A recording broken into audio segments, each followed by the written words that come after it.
ঈশ্বরের বাক্য জিরোমীয় 10:12 বলে, তিনি নিজ শক্তিতে পৃথিবী গঠন করিয়াছেন, এই সুন্দর জগৎকে, যেটা মানুষের বাসের উপযুক্ত।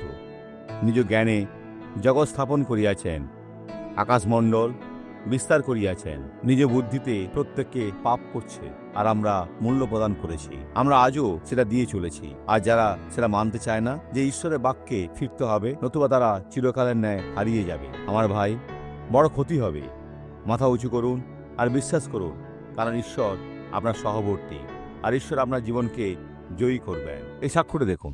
45 বছর আগে আমার শক্তিশালী আওয়াজে আঘাত লাগে, আর 5 বছর সেটা খারাপ ছিল। আজ আপনি কত বছরের? 80 বছরের। তখন আপনি 35 বছরের ছিলেন, সেটাই। আর এখন? আসলে অনেক সময় কিছুই শুনতে পাই না। আপনার নাম কি? জোসে কোর্ডোবা। তাহলে আপনি শুনছেন?